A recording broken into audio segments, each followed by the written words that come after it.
My name is Kanchan Sharma. I am Faculty of Science in Biyani Group of Colleges. Today I am going to explain you the topic Lac operon. In my previous class, I told you about the operon system. This is just like the operon system, this is also discovered by Jacob and Menard in Escherichia coli, which is basically a bacteria that is a prokaryotic bacteria. I have drawn a diagram to explain this. This is a negative control and inducible system. This is known as inducible system because lactose is working as an inducer in the system. Here we are having four kind of genes. One is regulatory gene which secrete regulatory protein.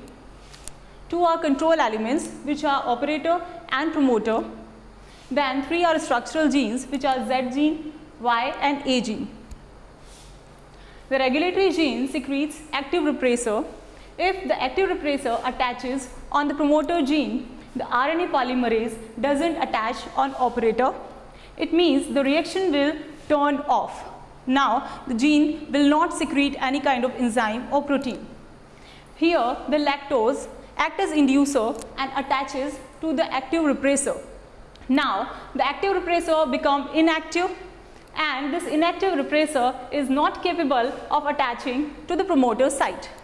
As the repressor is not capable of attaching to the promoter site, the RNA polymerase automatically attaches to the operator binding site.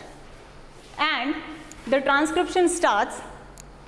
Z gene secretes beta galactoside, Y gene secretes galactoside permease, and A gene secretes transacetylase enzyme.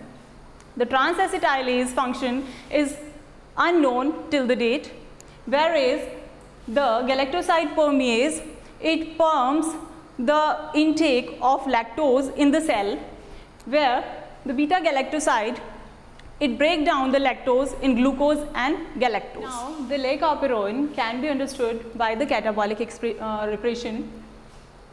According to catabolic repression, we are having two genes in promoter, that is, one is cap binding site and another is RNA polymerase binding site. Cap is basically catabolic activator protein. The catabolic activator protein remains inactive several times, but when CAMP attaches to it, it becomes active.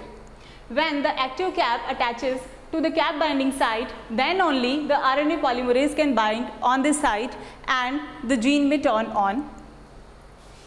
How does the cap got active? It gets active by the activity of adenyl cyclase enzyme. The adenyl cyclase enzyme breaks down the ATP in CAMP and two inorganic phosphates.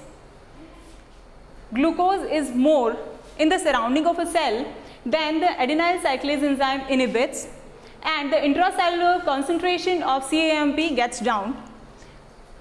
And when the glucose is less in the surrounding of the cell, the adenyl cyclase increases and the intracellular amount of CAMP also increases. In such a way, the catabolic repression ensures